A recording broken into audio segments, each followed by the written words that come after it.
Just the Tips, a Menmoir, Season 1, Episode 17, Defeathered.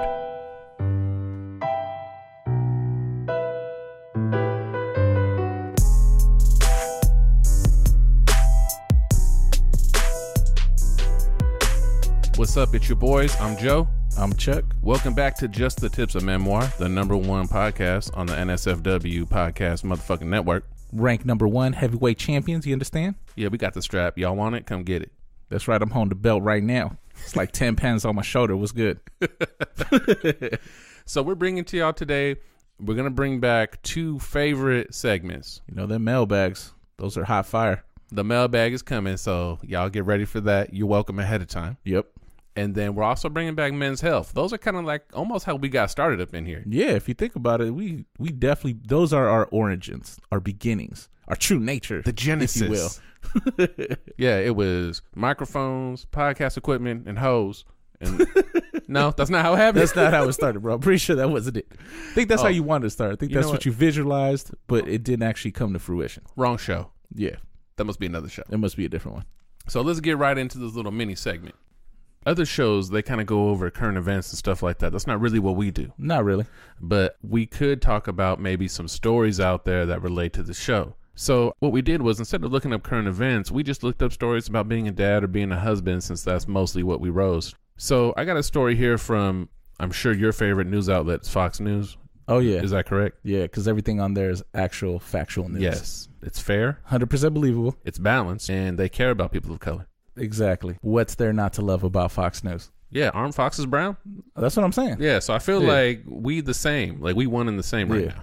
Here's one that's actually been pretty popular. Now, I don't really follow a whole bunch of news in this genre. Right. Wife convinces husband that $275 Ulta bill was for, quote, utilities. God damn, how did she pull that off?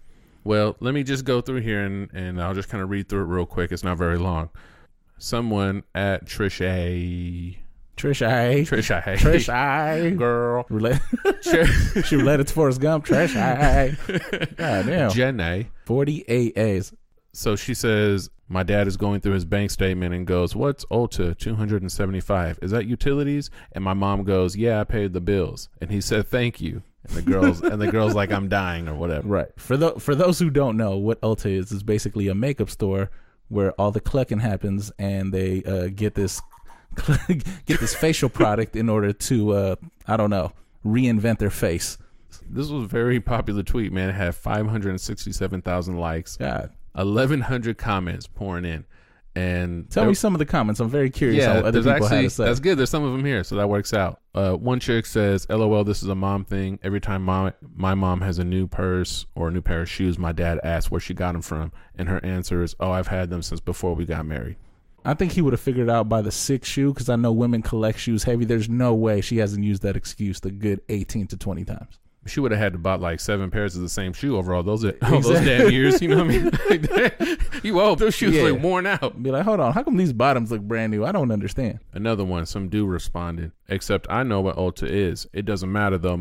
If my girl needs something from Ulta, she can get it. Okay. Why is his response so like steady putting, you know what it is? His chick is 3/4 ugly, so she need that makeup. So he's like, I am not. I think you read it wrong. He said needs. Yeah. If my girl needs, there's something. a need for her face to have the makeup. So he's like, you know what? My chick just needs all that, bro. I'm gonna pay for it. I think you just read the cadence wrong. You know what I mean? Like, nah, man, my girl need that. I gotta get it for her. Like, it was a sense of panic when he posted that statement. Now, my wife participates in some of the bougerie, so I don't think she actually goes to Ulta. She goes to Ulta, bro. Is it Ulta? They all go to Ulta. Maybe is it Mac that they don't go to Sephora no more? or whatever they go to. No, Sephora is like the mecca for them. Like I don't know what that means. They pray there, and they get like defeathered. Ulta they is get their beaks cleaned. I don't know what they do. Ulta is the Target of makeup. Is that what it is? Yeah.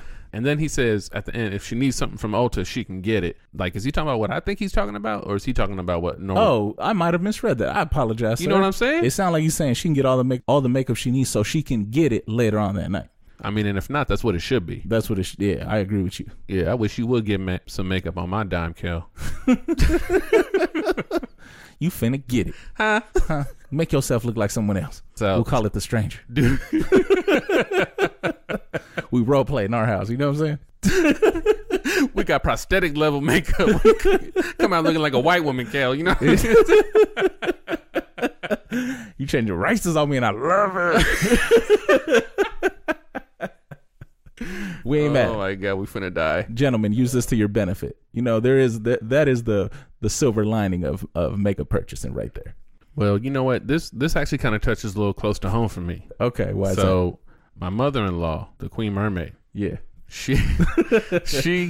She's really good at buying stuff. Like, you know, they set up a budget Right. in the family, and so, you know, maybe she's only going to buy so much stuff online and this and that. There's a budget for her online purchasing. Yeah, well, built in?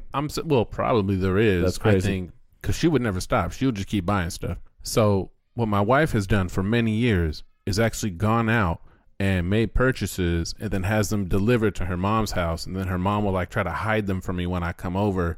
And then when they leave them out, I'm like, oh, look at all there's 9 boxes here. I wonder when them's is from. Real sneaky, using her mom's house like a damn P.O. box, doesn't she? Yeah, and her mom, you know, she teaches her these moves. Exactly. This is a OG move. Yeah, this has been handed down generation to generation. This is heirlooms, but they're actual personality traits that she's handing off. the mistrust that she passes down generation to generation. We gonna hide shit from your husband. I'm gonna teach you how. Damn, talk about a model. Talk about a role model. Yeah, so she's already taught all those kinds of moves. So when I actually read this one, I was kind of laughing because I was like, you know what? I could see them pulling like a move like this is going to happen to me. Right. It's not going to be about Ulta because I've heard of it. Like, this probably happens to every single man anyway.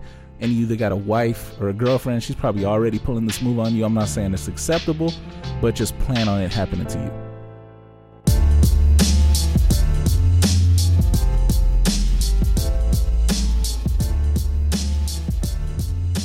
This segment is brought to you by Feathered Farms Cosmetic Chickens. Feathered Farms Cosmetic Chickens. We specialize in breasts and thighs. Can you dig it? God damn. That's my shack. That's all I got. You came in? Is that it? You already? I came in hot. Oh, he's excited. On it. Yeah, no, I'm really excited. I just got the word on what we're talking about, and I'm amped for that shit. Today is going to be a fun day. So we're running back a men's health segment. We're talking about 2 things. Balls. The left one, the right one, dicks and balls. That's what it's about. Vasectomy time. That's exactly what we're addressing today. We're getting right to it. I know this is a big topic, and you know, I've had debates with different friends of mine about this topic, but today we're really, really going to dig into it. So let's cut the pleasantries and just tell me what the fuck I need to know. All right. The reason we're here is because your boy has recently been neutered. How recently is recent? Like literally less than 12 hours ago. Like this is how much I'm dedicated to this show, that I went ahead and went through it just so I could have a conversation to talk about and then spread the word to you guys. You like a day like, I died for this shit, Craig. I haven't even washed my balls yet. They didn't even let me do that. They're like, nah, you gotta wait. You can't even get wet right now. So I'm talking about fresh, not so fresh, but fresh at the same time. Yeah, no, I feel it. All right, take me from moment 1. How do you want to let the world know about your balls? All right, look, this is what happened. So just in case people are wondering why it's done, you know, because you're a pervert. That's why. What? No, that's not at all the case. Where I was going was like, I got my 2 kids, so I'm done. You know, I'm done. I'm making decisions. I want to be able to just shoot my baby juju freely into the world. That's why you're a pervert. There's no restrictions. So you know what I'm saying? Strippers, here he comes. That's what I'm saying. That's what I'm saying. I'm not impregnated nobody ever, but that doesn't mean I can't try. That's right. With that being said, let me tell you kind of how it happened. So I made my appointment, right? And for some reason, apparently these things are very popular. So in order to get an appointment, you have to wait a significant amount of time.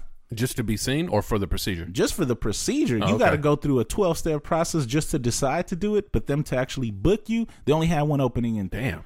The first person I met was the nurse, right? The nurse brought me in like, hey, how you doing? This woman looked like a garbage pail kid. She scared the shit out of me. Her eyes were beady. She was sniffling. She was stacked like a short stack of pancakes in the middle, but her legs were hella thin like Gru. You know what I'm saying? Like it was awkward. She was very weird. She was looking dead at me like she wouldn't blink. It was the weirdest nurse I ever met in my life. So it's already creepy for me the moment I come into the room. That sounds terrible. Now, just tell me real quick, how old was this nurse? This lady had to be in her 60s maybe, but very, very sprightly. Right. So she was very energetic.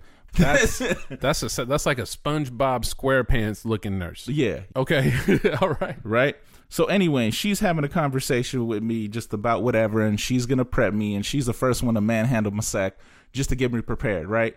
And by the way, one of the things you got to do before you go into vasectomy is you have to shave your scrotal area. This must be taken down. I basically had to do that night before, and I just don't particularly like shaving my balls. It just, there's the danger of you might end up with just one. You might do a vasectomy right there on exactly accident. On the spot by accident, right? So that's not a fun thing to do. But anyway, so she told me, on your shaving, I give you an A+. She graded my shaving. Nice. Which is creepy. Like, you don't like her beady eyes were locked in on the sack. She was very excited about what she saw. She wanted it in and around her mouth is what I'm hearing, but please continue. Right. So she basically pointed that out, and then she told me, all right, the doctor's going to come in and then he'll get started. So that was the last time I saw her. So she just left the room. I'm laid out on the table, all spread eagle and shit, or whatever you want to call it, waiting for the doctor, right? So the doctor come in. He's real cool. He's a young doctor, very talkative, like, hey, how you doing? The first thing he proceeds to do is turn on some music on his phone. He turned on spa music. Oh. For us to listen to. As he's saying, introducing himself, this is what's going to happen, like, relax, everything's going to be fine. Like, he set the mood to violate me, but wanted to be relaxed while it happened. It felt like something was about to happen to me, and I wasn't happy to be there, but he tried to set the mood and the tone for me. It was real sensual and shit. So I was like, all right, he wants to examine you. Right. One of the things that happens is he explains what you're going to hear, what you're going to feel, and what you're going to smell. So these are the 3 goddamn senses that I had no idea. Oh, hell no. There was 3. I'm assuming 1, but not 3. Yeah. So you're going to hear a pop and a click. I don't know what kind of instrument he used that looked like it was basically a hole punch. He used a hole punch on my balls. You know what I'm saying? So that was one thing, right? The next thing you're going to feel is pressure. So pressure is something to be expected. I will get into that later. Okay. And then the last thing is he said you're going to smell smoke. Now, when he says smoke, it's burning flesh. So, I'm being real calm and just, he's telling me you need to relax and you need to be okay. The more you relax, the better you'll be. One of the first things he says to me is oops. Did he say oops? No, he didn't say oops anytime. But an oops did happen. And I will tell you about that as well. Okay. All right. I haven't heard this yet. So exactly. You're learning it new. So one of the things he mentions is that I have a large scrotum. Now, I know this is something I probably shouldn't share here, but I'm comfortable sharing everything. And he basically said his tagline was, only a urologist will tell you that. So what he was telling me is, you got a lot of balls. Why was that important to you? I don't know, but the fact that he said it, but later on repeated it 2 more times with his tagline through the hour that we're together is why I'm mentioning it now. While there's spa music playing in the background? While there's spa music playing in the background, right? He basically proceeds to go in there. Now, when I tell you that you feel pressure, it felt like someone was squeezing the life out of your nutsack. What? I could feel everything. Damn. So they don't give you nothing for that before? Yes, they did. They used some numbing cream, topical, whatever the hell over it, but I could barely feel it. God right? Damn. So he kept adding it, and he was like, yo, honestly, you should feeling a lot less of this. There's nothing you could really do with the pressure, but you could feel like the cutting, and I could hear the popping and or whatever the hell he's doing. And he basically had to stop somewhere midpoint, leave to get some stronger shit. Oh, the cream? So, no, he got some injection shit so he could numb everything so I could try not to feel nothing. Now, the feeling of everything, it was painful. It was horrible. It was the worst experience of my life, is what I'm trying to say. He was in there, and it felt like someone threw my balls in a blender. And when I say, oh, you're feeling pressure, it feels like someone is slowly stabbing your balls, and you feel it like inverting, and this pain and pressure just keeps building over and over. And I felt that for an hour. Damn. This is an hour's worth of time that we went through it. So they do it on 2 sides, right? So we start on one end, which he said should be the easiest, but also the most painful. Painful, yes. It went relatively smooth. When he got to the second side, he also told me, oh, this is the easier side. It shouldn't be a problem. Should be in and out. He couldn't get to it the first 20 minutes. Damn. He had to do a third incision. He went in again so I could re-experience the process all over again from the beginning. That's terrible. I'm sorry to hear that. I'm apologize ahead of time. The things that we're talking about while all this is happening is we talked about how I met my wife, talked about having kids. We talked about school. I told him about this podcast and let him know. Okay. When I told him that we do these type of things and we talk about men's health, he proceeded to repeat again, one thing you should mention in your podcast is that you got a large scrotum and your urologist would tell you something like that. He told me to say this on the podcast. Is he going to be listening? He might be listening. What you listening to right now? Spa music. So the fact that he mentioned it is why I brought it up before. No, he was about that. That's like he's been waiting to tell that line and get it on the air. So he made sure to also tell me he's the expert there at this Kaiser. He's the expert there. He does all of them. He's done over 2,000 procedures. So he did mention this because I was bitching that this was taking a while. But he also said this is one of the hardest ones he's ever done. Oh. So he let me know this wasn't one of the usual in and out, you're going to feel all right. This is one of those, nah, man, we had to put in some serious work. Okay, so he wasn't lying when he was like, oh, it won't be a big deal. That's what he expected. He expected that. And then he came up on like that wall of steel that is your ball sack. Exactly. And he had to get like 7 saws, a pickaxe, a blowtorch. He had to throw some sticks of dynamite down your shaft. I smell smoke. He was burning something. He was trying to cook in there to get through. Yeah, no, I feel like it was a couple of like Unibombers trying to blow some shit. They could not get through that shit. They needed Wolverine's adamantium claws to get into that warlock. This is a 20-minute procedure that took an hour. Me and him became real acquainted. We was friends after that, is what I told him. Like, oh, we friends now. You can't just manhandle my balls and take pieces of it out and talk about my life, family, friends, and school. You know everything about me. Yeah, we're friends now. So that's that sounds like he and I have the same relationship then, because all we do is sit here and talk about all that while I'm exactly. Nah, nothing. So on top of that, let me tell you a little more about my experience, right? I've never felt anything like this before. And if I knew this is what it was going to be, I would have passed hard. I would have bought a lifetime supply of condoms, would have subscribed them so they got mailed to me so I could never have to deal with this pain again. I couldn't even describe it like how bad it really was. And then what's crazy about it, I also got cold somewhere in between it, right? Like my hands got clammy. I felt like I was sweating. I started shaking like I was outside in the winter with no coat on. Damn. And he told me that's a normal reaction. He was like, yeah, he called it some long-winded term that I can't repeat. But basically it was like that will happen because your body is reacting to your balls being under attack. Oh, shit. They were under attack. My body reacted with this defense system, hence me shaking, hands clammy and shit. Yeah, I'm just surprised you didn't just slap the hell out of him. I mean, I was 2/3 way across there because I literally felt like I was doing Lamaze breathing while I was in there, trying to hold it in, trying to make sure like I was doing Kegels what I wanted to. Them fuckers was in there. Yeah, exactly. Damn, that's crazy, man. That whole experience took up my whole day. Made me sad the moment I walked out because I was literally neutered on the spot. I don't know how dogs. I felt so bad. I feel bad for these dogs. It's a horrible, intense experience to have. Now, the choice was mine. Of course, I went in there and did that, and that's not a problem.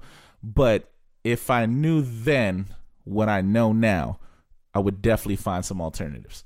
All right, so let's talk about what you know now versus then, because I got some questions. Okay, definitely. Okay. So let's say that someone, I'm not, but let's say I'm going to look into this and I was about to do it, right? Mm-hmm. So I'm hearing that you're saying that you have a lot of issues, reservations about the process and all of that, right? Absolutely. Okay. Let's say I had to get it anyways. What could I do to better prepare myself to deal with what it is that you're talking about?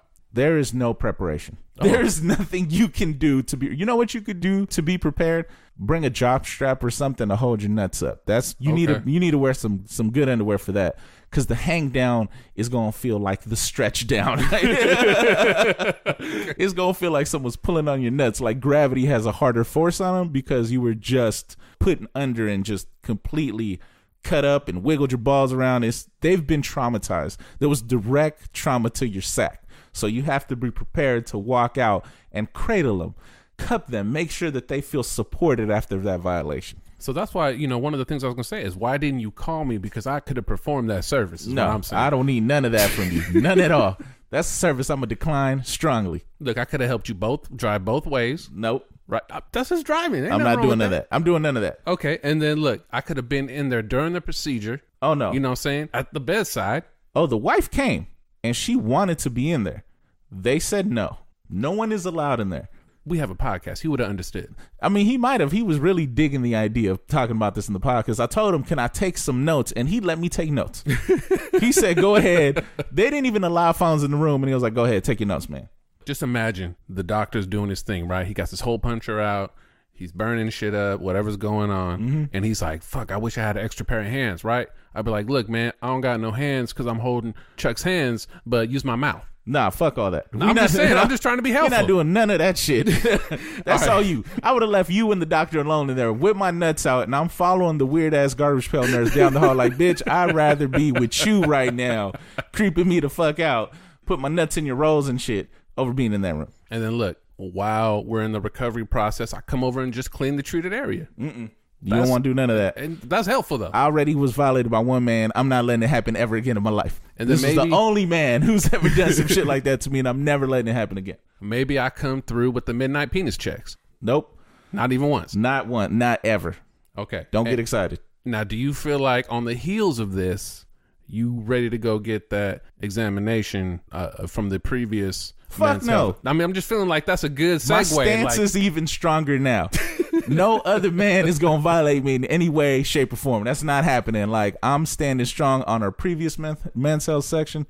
Ain't no finger coming this. We not doing none of this. It's done. I've reached my capacity for fondleness by doctors that are male. I'm done. I've reached my life quota. Okay, so you still maintain that you should not get a prostate examination. Nope. And you're adding to that list that you should not get a vasectomy. None of the above. No, man. Don't do any of this shit. I mean, don't do it. I might do it just to see how it is. Don't do it, man. Like, what if I got both of them at the same time? Like, you check my balls and you can check my booty. I think you think it sounds pleasurable, but I don't think you understand it is the exact opposite of that. I will sleep through that shit. You might just take a nap in there.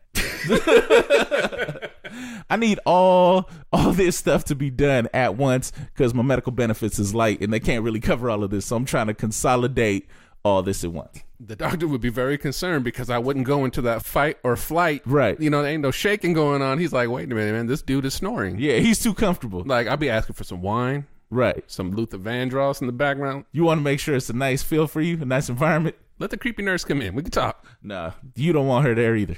While I disagree with both of your men's health conclusions here, I do appreciate the tips. I know that the listeners appreciate them. Let me give you a short version of the tips. Don't do it. Don't do it. And don't do it. I'm going to walk away with something a little different than that. But I do appreciate you coming out here. I'm salty that you didn't call me, that I can't provide those many services that I offered you. You know what I mean? Like, I feel like a solid wingman, and I feel like you're missing out on that. I might just come through at midnight anyways. And while I wholeheartedly disagree with those tips, what I will say is I know the listeners appreciate you talking about the dicks and balls today. Yep, we got to put it out there. We got to put it out there because they need to know. I mean, we're not doing us if we ain't telling them what's going on. Right. We do this for y'all. We trying to enlighten y'all a little bit. So sometimes we're going to have to experience things we don't want to just to be able to report this back to you. That's right. It's egalitarian. Right. So this conversation will continue into the break on our end. On your side, enjoy this message from our sponsor.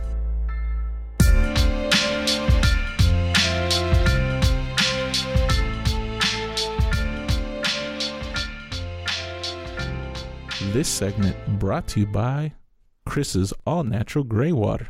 Imported from Flint, Michigan, processed in Tampa using the finest products including PBR, Natty Light, and the tears of migrant Disney cast members. Chris's all-natural gray water, single-handedly responsible for bringing back polio. All right, so we're back, and we're coming to you with a mailbag segment. It's been a minute since we did one of them bitches. These letters starting to stack up on the table, so it's about time we start going through them. The problem that I'm having is, why the hell y'all sending letters in when there's Gmail, man? You could literally send this in an email and save paper. You're killing trees for no reason, but, you know, whatever. It is what it is. Look at this. Yeah, get it. This ridiculous amount of papers. I don't understand these letters. I saw that we got one from Trailer Park Chris. Trailer park. Where's his at? Hold on. I got it. Yeah, I saw on the outside. All right, here we go. I got it. Here it is. You got that? Damn. Stop sending these paper letters. All right, They're not even college ruled. Who still buys wide rule paper? I don't understand.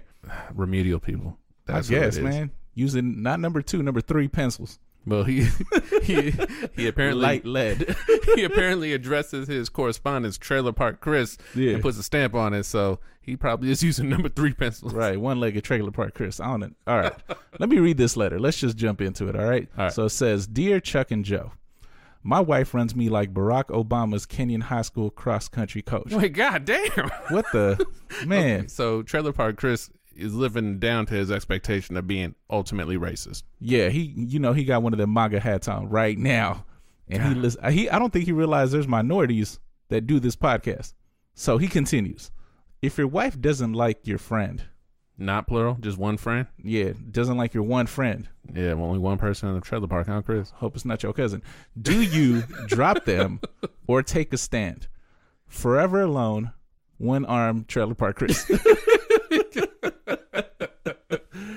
God, Chris. Just adding some disabilities on this. Man, you lonely now. Just wait till your one friend walks away. How you got a wife and one friend? There's only 3 of y'all.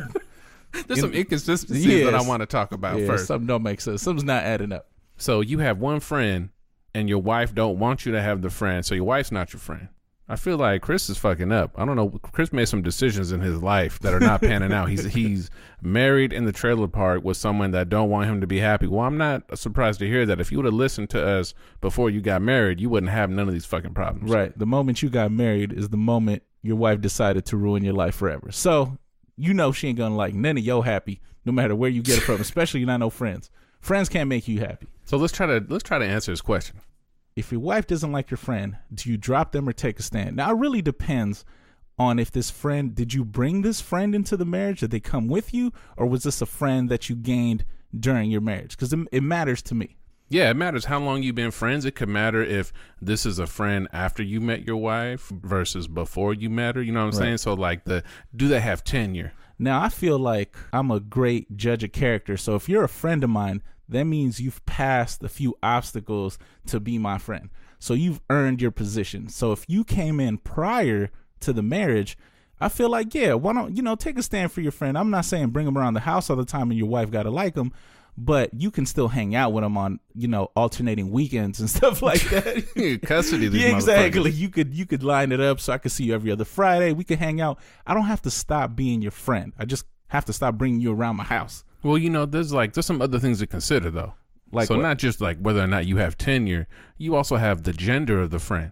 Oh, okay. Yeah, that might matter. Absolutely. So if it's a chick, whether you just known this person for a little bit or for a long time matters. It's gonna be like an accumulation of things. You know what I'm saying? Now, whether this is a chick you met before or after the marriage, I feel like a chick is always gonna be on the chopping block when it comes to your wife. It regardless of who it is. I don't care how much time you spend with me.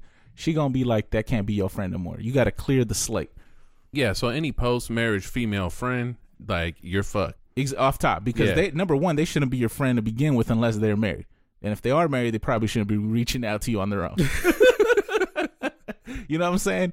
You're stepping on some lines, women. Yeah. So there's one. Here's another one. It depends whether or not you ever had a relationship. Oh, that's even worse. But I'm saying, so gender matters. That's an immediate yellow flag thrown in there. Like, that's a red card. Yeah, exactly. Get out of here. You already touched, fondled, or any kind of insertion on this woman.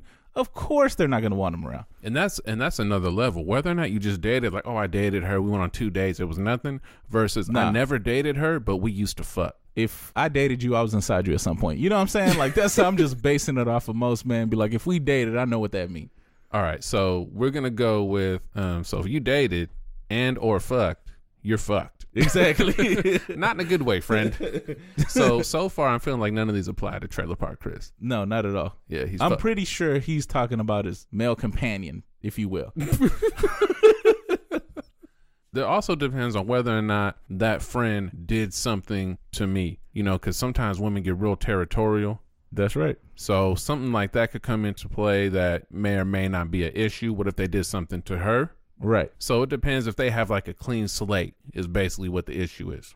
But to me, regardless of what that is, unless that person offended the wife or significant other directly, but if it wasn't, it was just like, I don't like their personality, I don't like the way they act, I don't like what they do in their free time, yo, I don't really care about that. I'd be like, yo, that's my friend, it's my friend, it's my friend. Or like someone they know. It could be like, oh no, I know him because he did my coworker. You know what I mean? Like something stupid like that. I don't care about that shit. Yeah, but they be holding on to that stuff. Yeah, but that's not my problem. Like whatever this person does in their free time is none of my goddamn business. Like it all matters how you treat me and my people. You know what I mean? Or what if that person like dated a friend or is dating a friend? You know what I mean? Then and then shit gets sticky. It goes left. Okay, so at that point, then you know if the girl was the one who came into the relationship, then they'll most likely stay in the circle of friends. Now, if your wife says, "Oh, we don't want to be friends with her," they can go ahead and fuck off. I don't care. They didn't go through my obstacle gauntlet of being my friend. You know what I mean? Like, you know what? You pre-screened them for this relationship, not me. So I don't care. But if I pre-screened you and you were my friend first, well, then that's different. What I'm seeing so far is, you know, you're looking at whether or not this person has tenure, right, their gender, and then whether or not you touched. Those are really just basically like the first three. If you can get through those first three steps. If you can't clear any of those three, you're automatically out. And then if you get past those three, because really if this is a new friend, then it's not going to be an issue. If it's an old friend, it might be an issue. And really you also have to remember, Trailer Park Chris, if you're trying to keep your one friend that you claim to have that isn't your spouse or whatever's going on there. Right. It might be a dude is how I'm feeling, but you probably going to want to hold on to that. It begs the question for me, though. What if you don't want to be married anymore? He got some strong decisions to make today. TPC, Trailer Park Chris, hear me. If you really like your friend, love your friend, because you must really like this person and want to keep them, you got to start reconsidering, as Joe mentioned, whether the marriage is the one that you're having a problem with. Like, is that even worth keeping? Is the friendship there even worth it? Now, if you're signing your letter forever alone, Chris, then I'm thinking that the marriage is probably important. You know what I mean? Like it's probably something he wants to hold on to. So let's take this in terms of any other respectable man other than Trailer Park Chris. Okay. Any man that stands when he pees. Yep. You know what I mean? Shakes twice and walks away. Any man like that. Any man that I could look in the eye, his chest be out, and I feel like I respect him. Right. If he's asking himself whether he wants to be married or not, this is the opportunity that you can actually take this problem and turn it into an asset. Turn lemonades out of lemons? Something like that. Here's maybe how this could go down. Okay. First thing you do is you go out and find yourself just a pack of mermaids. A flock of maids? A flock of mermaids, a pack of mermaids, a gaggle. A gaggle, I don't know what the fuck what it's called. That's a real thing. It's scientifical. Yep. Google that shit. You get it here. Let's Google some shit. Hold on. Let me Google this shit.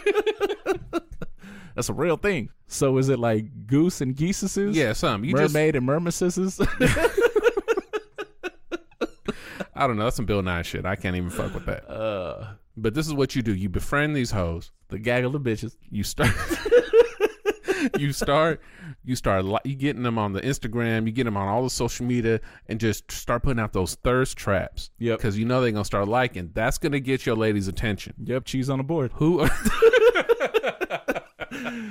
Ain't nothing but cheese on the board. Ain't nothing but cheese on the board. They out there. So they out there. So you get them out here on Instagram, right? You get these Instagram hoes, you get them in the DMs, set up the thirst traps, tag your wife in it. Okay. This is if you're trying to break it down. Okay. And then you're making friends. And then it's like, whoa, these are just friends. Like, what are you upset about? I met them at these gigs, whatever. You know what I mean? And so I don't sound real personal right now. You know what I'm saying? It's not that I don't try this. I'm not doing this right now. Don't look. don't do that. You don't want to know about that. don't say that. Don't ask these questions right now. I got you. Continue. So proceed. You set up the thirst traps. You get them, and then really what you're trying to do is just see how they booty go. Okay. so that's the one question you need answered. So if you want to get out of your situation, you like these other ones when the Instagram hoes got their booty shaking and they're twerking. You like those videos only. Don't like any of the food pictures. None of that. Don't like any of the family pictures. No double taps for that one either. Yeah, don't give them nothing. You don't want to give them, don't comment nothing. You just liking the booty pictures. Yeah, so your message comes off very clear. Yeah.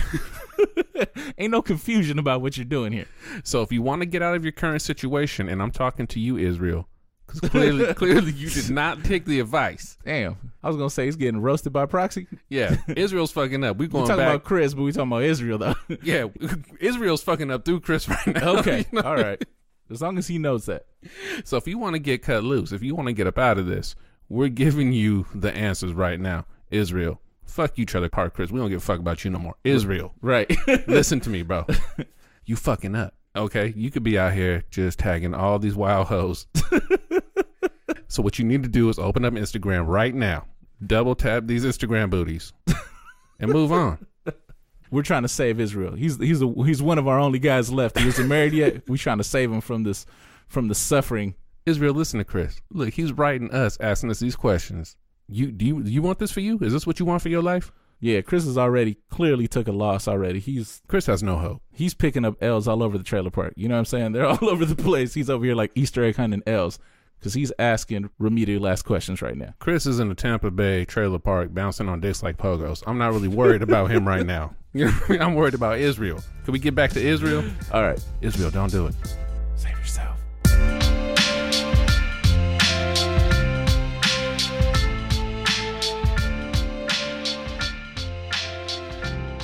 So thanks for joining us today. We hope y'all enjoyed these segments. They was real nice. Per usual. You know what to expect now. We know what to do. And we just want y'all to know, make sure you keep contact with us. We love getting these mailbags in. Yeah, mailbags are always classics. You guys have great questions when you send those in, to be honest. So you can get us on Twitter at Menmoirs. Don't forget Instagram, The Real Menmoirs. Facebook is at Menmoirs. Keep in mind also, we need those 100 subscribers on YouTube.